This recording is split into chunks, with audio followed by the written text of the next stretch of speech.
We focus on history, culture, religion, art, social, and philosophy of Nusantara. Here, in the presence of Nusantara, we were made to be forgotten about the goodness of ourselves. Because negativity seems to be more interesting for us. Now, I'm Sutoyo Raharto and friends, assist you, to remind you, to awaken you that we still can find the gems of Nusantara. They are the great sights of Nusantara.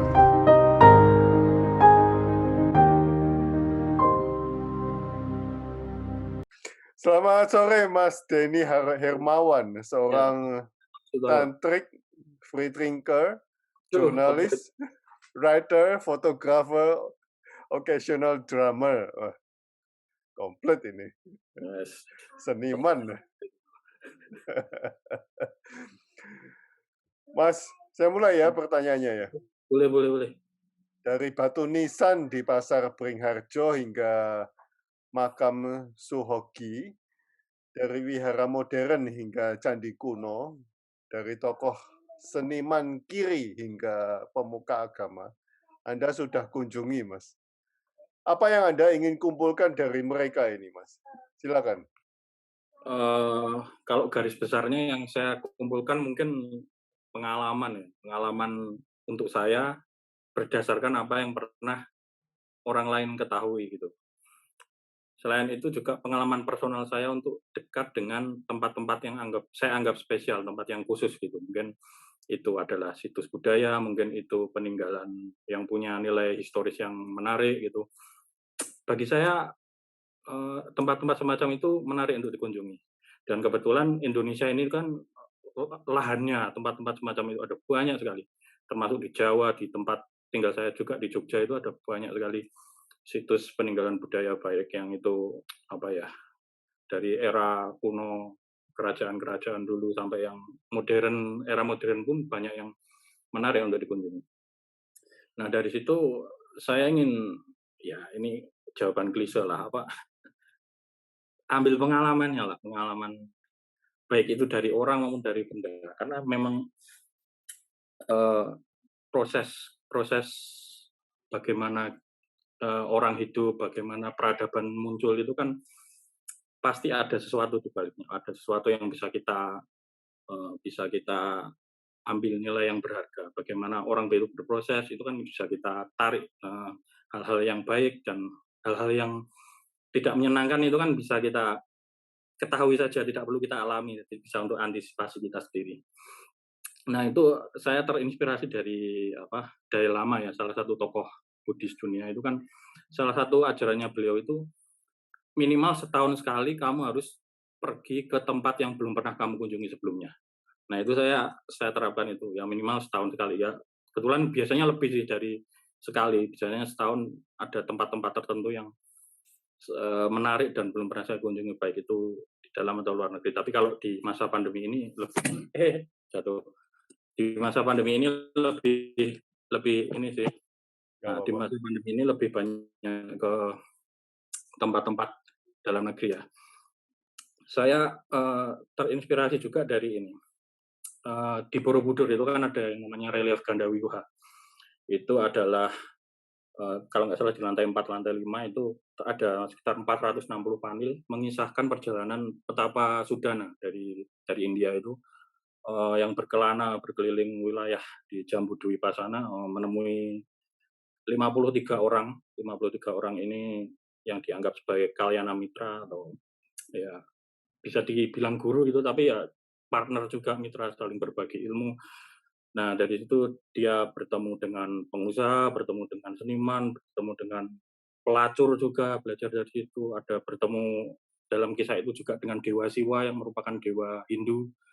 Nah, itu adalah sesuatu yang sangat menginspirasi bagi saya karena dari kisah Petapa Sudana itu dia bisa belajar dari banyak orang, dari banyak wilayah, banyak budaya, banyak kultur. Perjumpaan-perjumpaan seperti itu bisa membuka wawasan kita dan membuat kita apa ya, bisa lebih lebih asik dalam dalam melihat dunia gitu. Jadi apa ya, itu buat saya menjadi semacam pengalaman pencerahan tersendiri lah. Kurang lebih seperti itu Pak Sutoyo. Pengalaman pencerahan sendiri. Iya. Iya. Nah ini mau boleh saya tambahkan, saya juga kebetulan tertarik dengan meditasi juga itu ya. Dan saya juga penjelajah di bidang meditasi juga. Jadi ikut retret sini, ikut retret guru sana, dari berbagai tradisi, baik Buddhis, non Buddhis juga. Saya ikut yang model kejawen, model yang aliran-aliran Hindu saya juga pernah beberapa ikut. Terus yang modelnya cuma anteng-anteng sampai yang aneh-aneh, apa ya model-model jilat apa keris panas membara gitu ya juga pernah ikut yang gitu-gitu. Ya itu pengalaman sih bagi saya. Ya nggak semua akhirnya saya geluti, nggak semua saya tekuni, tapi dari situ saya bisa menilai mana yang mungkin bermanfaat, mana yang cocok untuk saya, mana yang bisa saya bagikan untuk yang teman-teman yang membutuhkan mungkin, dan hal-hal positif yang bisa saya ambil pasti ada dari semua pengalaman itu. Kurang lebih seperti itu Pak Toyo. Nah, sejak kapan Anda memulai perjalanan ini, Mas?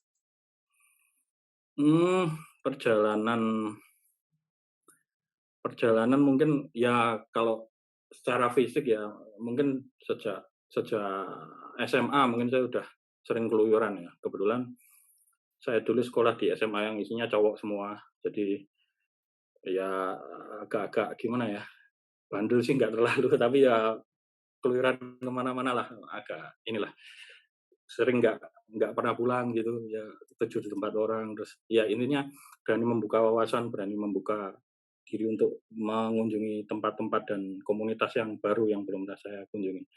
Nah dari itu kebetulan saya juga waktu itu di SMA itu saya ikut teater, dan dari teater itu ada praktek meditasi juga untuk ini awalan untuk berlatih. Jadi dari situ saya mulai tertarik meditasi dan ya keterusan lah sampai sekarang. Sampai saya ikut retret meditasi pertama itu mungkin ya zaman saya kerja sih, sudah saya udah lulus kuliah gitu. Retret Buddhis pertama kali waktu itu di Wihara Watugong, saya masih ingat itu tahun berapa, saya lupa, mungkin ya udah 10 tahun lebih lah, 15 mungkin tahun yang lalu. Itu yang ngajar biku dari Myanmar, saya tahu siapa, saya agak lupa. Yang jelas itu cuma retret pendek 3 hari gitu. Dan dari situ saya mendapatkan manfaat walaupun nggak terlalu signifikan sih. Tapi ya saya jadi paham bahwa praktik spiritual itu sangat bermanfaat. Jadi setelah itu saya juga ini akhirnya istilahnya hunting itu tadi, ilmu-ilmu spiritual, termasuk juga menjelajahi lokasi-lokasi yang bernuansa spiritual, kultural semacam itu. Yaitu mungkin kalau kalau penjelajahan tempat-tempat itu mungkin ya dari kuliah saya sudah banyak lah keluyuran kemana-mana gitu. Cuman kalau yang untuk khusus ke spiritual baru setelah saya lulus kuliah, kurang lebih kayak gitu Pak. Nah, Mas,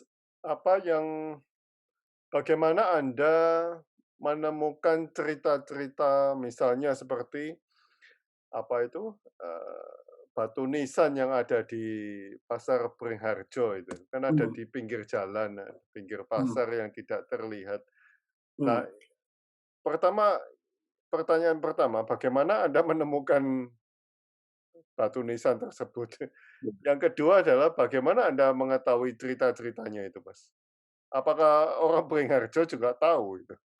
Nah, itu Misalnya ini, Anda kan juga pergi ke situs-situs lain juga yang ya, tidak ya, ada penjelasan, tidak ada.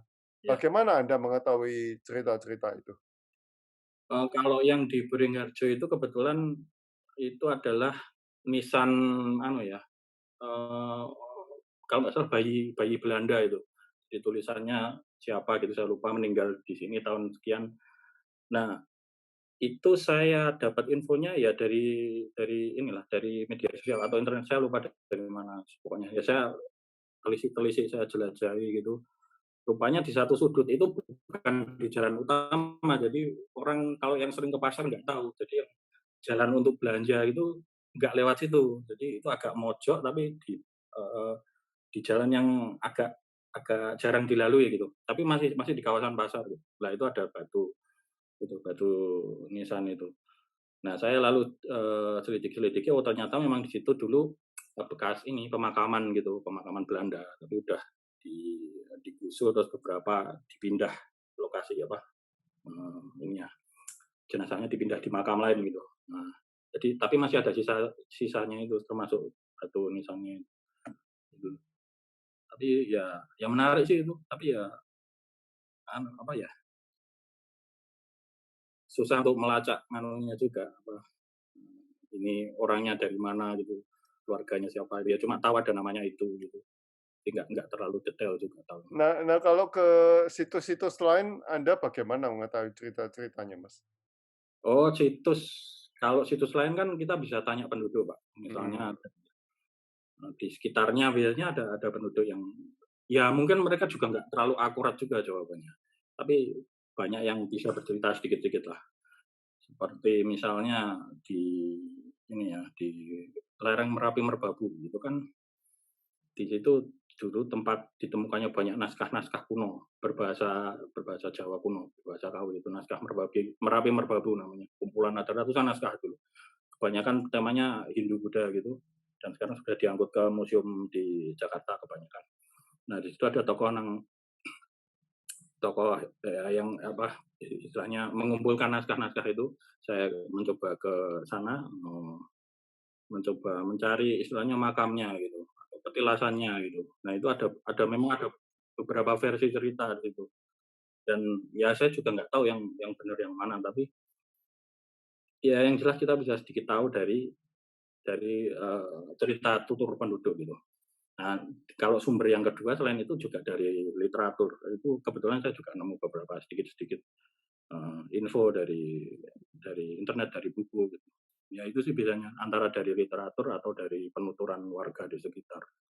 Atau mungkin bisa kalau untuk sumber yang lain bisa tanya pakar sih itu tentu saja, pakar sejarah atau pakar arkeologi atau pakar apa gitu untuk klarifikasi tentang suatu situs. Tapi ya biasanya kayak gitu mereka juga terbatas dari literatur yang ada juga tidak bisa kan mereka juga tidak mengetahui kejadian masa lampau, tidak punya mesin waktu dan sebagainya. Ya tetap kita masih meraba-raba sih kebanyakan. Berarti Anda mengumpulkan cerita-cerita sedikit demi sedikit, ya, Mas? Ya sedikit-sedikit lah. Ya memang apa ya kebanyakan sejarah khususnya di Jawa misalnya dari era sebelum Islam misalnya itu kan agak susah sebenarnya kalau dilacak. Memang ada sih tulisan-tulisan gitu. Misalnya kayak ya apa ya kalau di sumber teks Jawa itu ada babat tanah Jawi gitu. Ya itu kan tapi udah dibikinnya belakangan, bukan dibikin dari era. Kalau dari era yang dulu mungkin melacaknya dari biasanya prasasti kan yang masih ada. Prasasti itu pun nggak terlalu panjang biasanya. Prasasti atau dari lontar itu tadi. Tapi lontar pun banyak yang belum ini diterjemahkan dulu. Ini memang sangat-sangat terbatas ini sumber informasinya. Nah, Mas, pelajaran apa yang Anda sudah dapatkan dari mereka ini, Mas? Mungkin kita ke manusia dulu yang sudah Anda temui. Hmm. Kalau pelajaran sih banyak ya Pak ya tentu saja berjumpa dengan seseorang pasti punya pengalamannya masing-masing itu baik pengalaman untuk survive, pengalaman untuk berkarya, pengalaman untuk apapun itu untuk mengisi hidupnya untuk menyelesaikan berbagai macam konflik yang pernah dialami. Nah dari hal-hal semacam itulah kita bisa belajar. Ya mereka pasti pernah gagal, pernah mengalami kekecewaan, pernah mengalami hal yang tidak diinginkan. Pasti semua orang pasti seperti itu. Nah dari itu kan bisa belajar. Oh kalau mereka pernah begini itu hasilnya kok jelek begini. Nah kita antisipasi untuk tidak melakukannya. Oh kalau begini rupanya bisa dibeginikan lebih bagus. Nah kita bisa meniru itu. Ya kita bisa mengamati, kita bisa meniru, kita mungkin bisa mengimprovisasi dan mungkin menghasilkan yang lebih baik gitu. Gitu Pak. Selama ini yang paling mengesankan untuk Anda pelajaran atau nasihat atau ya pelajaran atau nasihat apa, Mas? Ada Mungkin bukan dari siapa, tapi apa itu. Bukan dari siapa tapi apa. Wah, ini agak susah ini. Saya banyak sih, banyak banyak banyak banyak hal hal penting yang saya dapat dari orang lain ya. Tapi mungkin yang salah satu yang mungkin paling berkesan buat saya itu adalah dari salah satu guru spiritual saya. Itu namanya Bante Wimalaramsi Mahatera. Itu beliau masih hidup sekarang. Dia seorang biku, seorang bule tapi dari Amerika tapi menjadi biku dalam tradisi Myanmar dan sekarang punya wihara sendiri di Amerika di Washington kalau nggak salah. Kebetulan beliau pernah ke Jogja, bukan ke Jogja, ke Indonesia, ke beberapa tempat, ke Bali juga. Nah, saya waktu itu pernah mengikuti retreat bersama beliau selama sekitar 2 pekan gitu. Waktu itu saya juga istilahnya ada di Samanera itu ya, pakai jubah digundul gitu. Salah satu pesan yang dari beliau yang saya ingat itu adalah kalau kamu hidup sesuai dengan dharma, kamu mungkin tidak dapat apa yang kamu inginkan, tapi kamu pasti dapat apa yang kamu butuhkan. Nah, itu kata-kata itu sangat membekas bagi saya. Ya, saya ya paling nggak berlatih lah untuk hidup apa ya, secara baik gitulah. Bisa berguna bagi orang, bisa apa, bisa istilahnya tidak untuk ego saya sendiri, tapi bagaimana bisa berbagi. Dan itu buat saya juga masih latihan terus gitu. Dan itu mungkin salah satu yang itu tadi yang pesan yang mungkin bagi saya sangat berarti itu Pak. Nah, kalau situs, Mas, Hmm, atau tempat yang pernah Anda kunjungi yang sangat berkesan untuk Anda? situs banyak sih di Jawa ini banyak candi-candi yang menarik. Tahun kemarin saya ke candi sorry bukan candi Gunung Penanggungan itu rupanya di sana ada banyak ratusan lebih 100 lebih situs situs bekas candi-candi gitu yang ada yang agak kecil ada yang sedengan gitu tapi nggak ada yang besar tapi itu banyak sekali dan tersebar di berbagai lapisan berbagai lereng candi. Nah itu saya juga baru tahu ternyata wah apa ya dulu memang Jawa itu pusat pusat spiritual banget lah Eh, itu mungkin tahun lalu saya yang paling berkesan itu. Nah kalau tahun ini kebetulan bulan April bulan April kemarin saya ke ini Gunung Padang di Jawa Barat sana. Nah itu kalau itu gunungnya nggak terlalu tinggi tapi apa ya karena itu bangunan megalitikum dan ada yang bilang secara carbon dating itu memang lebih tua dari piramid di Mesir. Jadi wah kalau itu benar kan amazing sekali itu peradaban bangsa kita ribuan tahun lalu itu udah bisa menciptakan ya kayak gitulah itu sudah ada pola-pola batu-batu yang tebal-tebal gitu kebanyakan diiris dalam bentuk segi 5 gitu. Wah itu jumlahnya ada banyak itu ada teras-teras berundak di gunungnya itu. Wah itu buat saya apa ya kagum dengan ini peradaban bangsa kita. Jadi intinya ya nggak perlu minder lah jadi orang Indonesia gitu kan banyak yang merasa ketinggalan apa ya kita kita juga punya kebanggaan gitu. Ya, saya setuju banget itu. Iya Penanggalan Sunda kalau nggak salah itu 80.000 tahun, Mas, sudah, Mas. ya itu katanya seperti itu saya juga belum pernah ini sih ngobrol-ngobrol dengan yang pakarnya dari Sunda Wiwitan apa gitu itu belum pernah. Ya, cuma Ya, dengar aja wah itu keren sekali ya Pak kalau gitu ya. ya, 80.000 tahun berarti peradaban semua yang kita pelajari selama ini itu masih Iya, masih iya. muda sekali. Mudah sekali, termasuk Borobudur apa itu mudah sekali dibandingkan kalau itu mah pernah ya. Nah, kisah apa yang paling menarik dalam perjalanan Anda di dalam negeri, Mas? Waduh, dalam negeri apa ya? Ya setiap kisah bagi saya menarik sih Pak. Jadi sebenarnya kalau ditanya kisah apa yang paling menarik ya saya agak agak bingung jawab. Cuman saya memang belum menjelajah semua pulau-pulau besar di Indonesia belum. Cuma ya yang pulau-pulau besar kayak Sumatera, Kalimantan, Sulawesi, Bali, Lombok itu aja sih yang saya pernah kunjungi.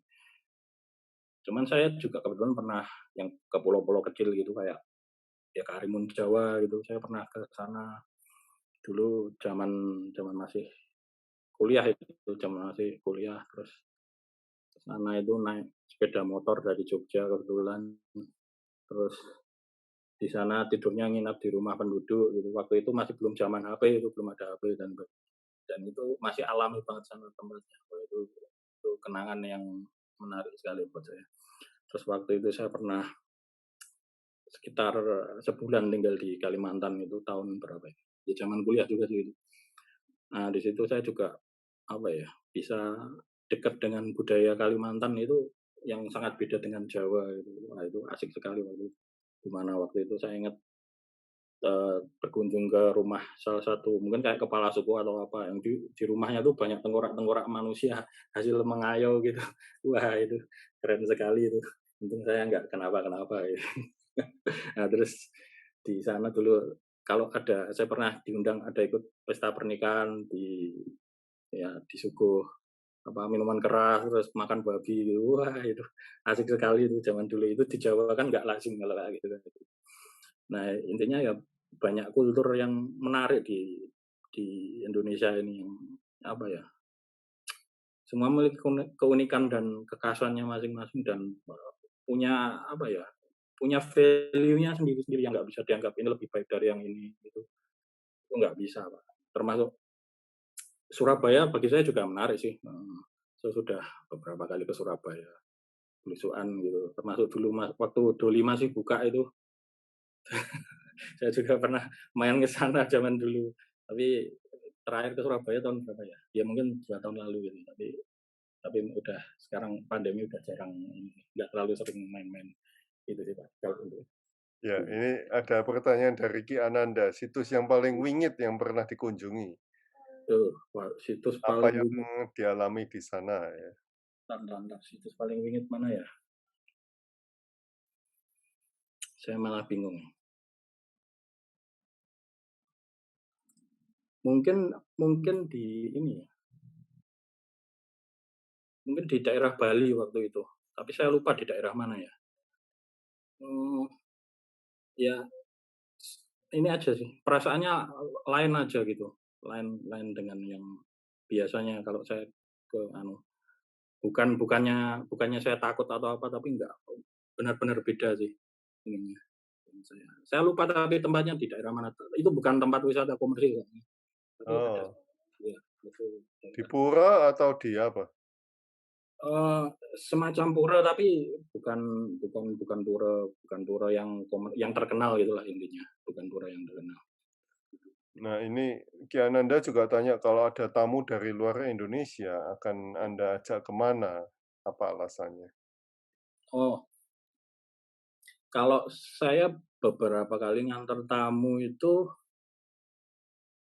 tergantung sih. Kalau tamunya memang tujuannya spiritual, biasanya mereka sudah ada jadwal sendiri mau kemana. Biasanya sih ke Borobudur itu yang pasti. Atau ke tempat-tempat lain. Biasanya kalau yang tidak pernah mereka tahu biasanya ya yang candi-candi kecil gitu di sekitar Jawa Tengah itu kayak ya bukan kecil tapi yang kurang less populer dan Borobudur lah intinya.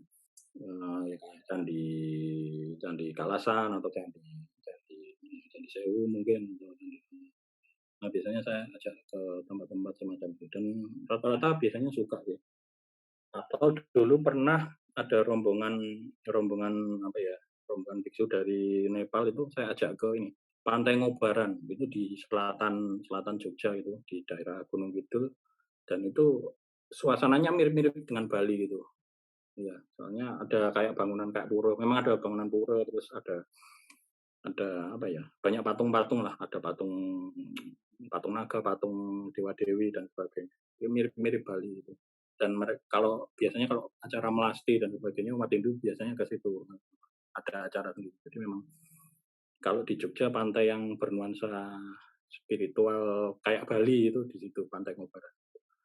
Nah kalau yang pantai spiritual yang umum ya Parangkusumo Parangtritis ini itu sudah lebih banyak dikenal untuk macam-macam lah, spiritual dan macam-macam. Nah, Mas, Hmm.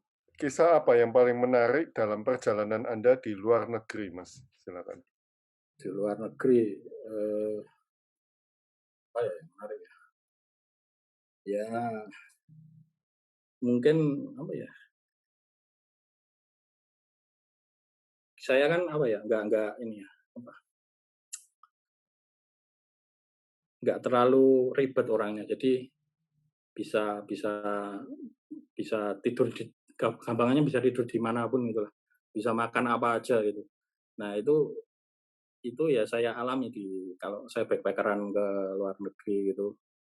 Misalnya kalau ketika saya di Nepal itu kan saya nginap di rumah orang sana juga, rumah penduduk sana.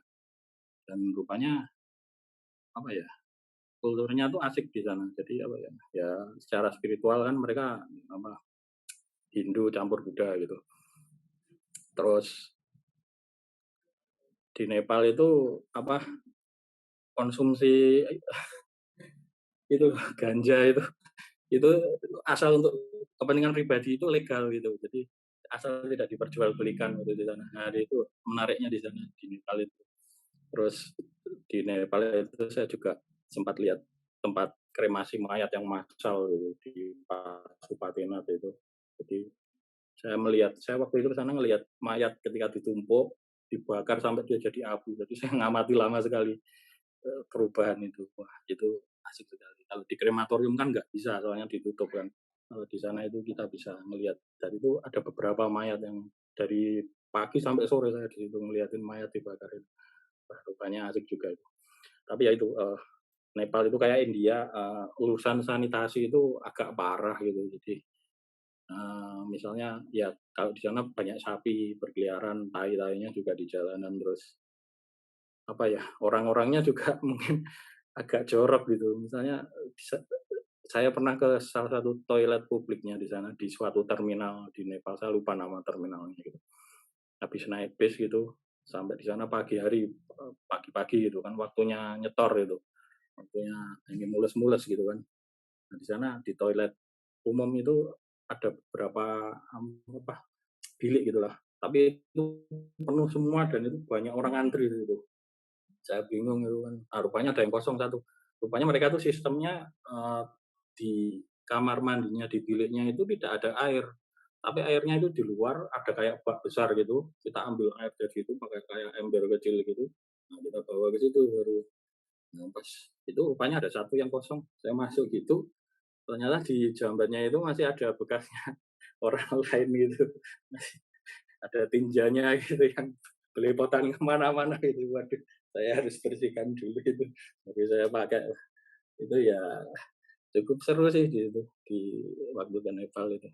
Ya itu saya juga ke sana mengunjungi beberapa situs yang apa ya, ya situs spiritual yang sangat-sangat apa ya, sangat-sangat berkesan buat saya kayak di Bodanat, di Swayambunat, terus saya juga ke Lumbini ke tempat Buddha lahir waktu itu. Nah, itu di kawasan Nepal, terus ada di mana lagi saya agak lupa.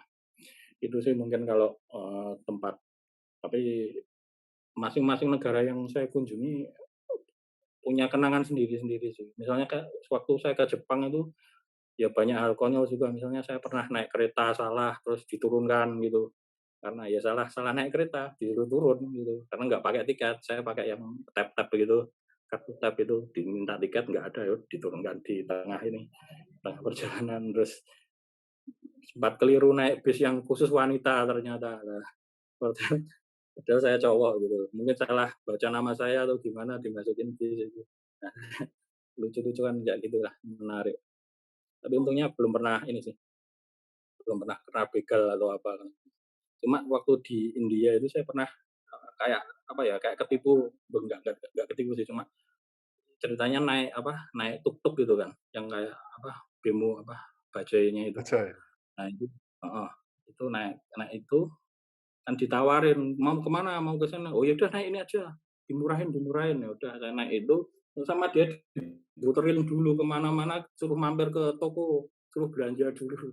Jadi dia supirnya ini ngelarisin tokonya itu kan dapat komisi. Lah saya yang nggak mau loh. Wah, terus saya pergi semua ditarik-tarik itu ngadunya, terus saya bayar seininya, saya terus lari saya. Wah, lari untungnya nggak kenapa-kenapa itu. Wah, tapi ya kalau ingat ya lucu, apa ya, orang dia ternyata ya mentalnya ada yang lucu-lucu gitu. Itu sih Pak, mungkin pengalaman sih banyak, tapi ya beberapa yang menarik buat saya.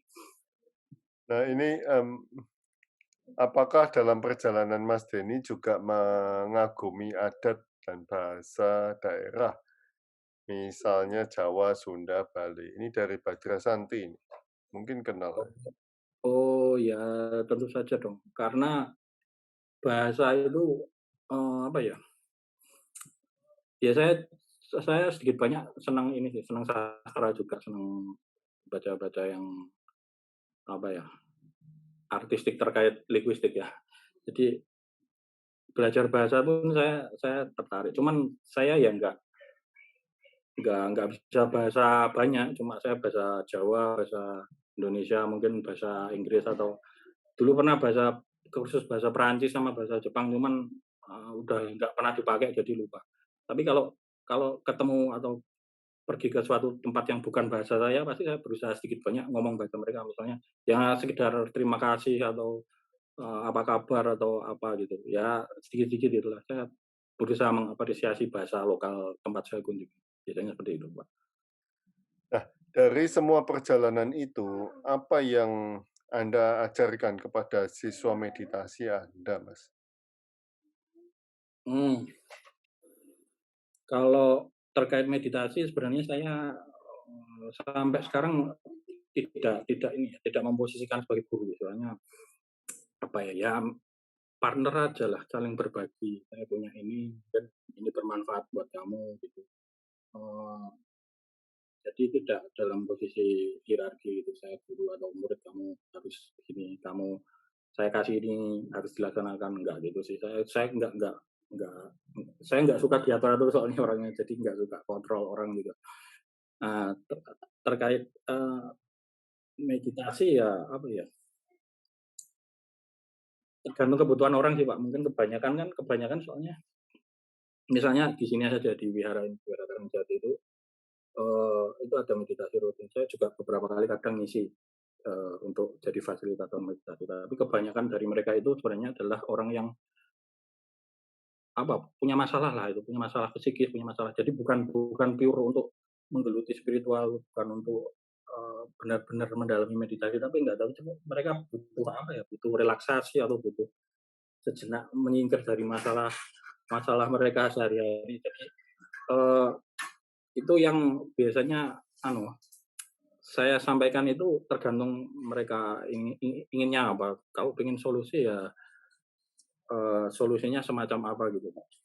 Tapi kalau terkait teknik ya, kalau teknik biasanya yang saya kasih itu adalah meditasi cinta kasih, itu yang saya dapat dari yaitu yang Bhante Vimalaramsi yang saya bilang tadi, yang biku dari Amerika itu tadi. Itu sih kebanyakan itu yang saya share, karena memang ya di dunia ini banyak kegelisahan, banyak kekacauan, banyak konflik, dan itu sangat dibutuhkan mentalitas cinta kasih untuk mengatasinya. Dan ya itu mengatasi segala macam label agama, segala macam kelompok, segala macam ya pembeda-pembeda itu bisa diaplikasikan banyak orang.